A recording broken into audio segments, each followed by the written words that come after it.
किती आली हाँ किती ना बस 10 मिनट और उससे ऊपर जो विशुद्धि चक्र है जिसके बारे में मैं आपसे कल कह रही थी बताने के लिए, बहुत ही महत्वपूर्ण है।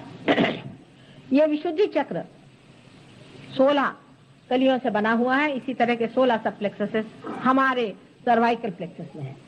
इससे हमारा ईयर, नोज, थ्रोट, मुंह के सब मसल्स, आंख के बाहर का हिस्सा, सब कुछ इसी से संचालित होता है।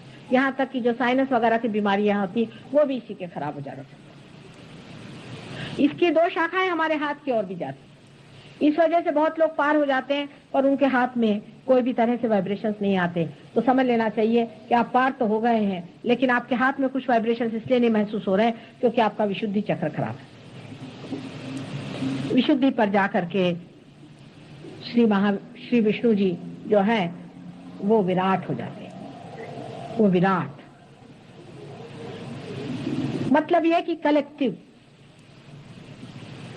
जब मनुष्य में कलेक्टिवनेस नहीं होती है, बहुत सेल्फ सेंटर्ड होता है, अपने ही बारे में सोचता है, उसमें कोई भी सोसाइटी के बारे में विचार नहीं होता है, दूसरों के प्रति विचार नहीं होता है, तब भी ये चक्र पकड़ सकता है। दूसरी चीज है जिसे कि हम लोग जानते हैं कि तंबाकू सिंह है, ये पूतना का अवतरण है। ये कृष्ण के पीछे हाथ धोके लगी रहती है। वो जब हम लेते हैं किसी भी तरह से तो ये चक्र पकड़ लेता है।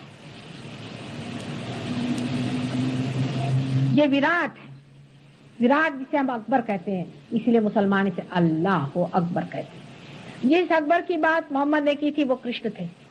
उन्होंने कृष्ण के बारे में कहा था, कृष्ण ही विराट रूप धारण किए थे। मोहम्मद साहब का और कृष्ण का कोई भी कभी झगड़ा रह ही नहीं सकता, क्योंकि वो गुरु तत्व थे और वो विराट तत्व है। तो आप कहेंगे कि क्या फिर वो बड़े हो गए?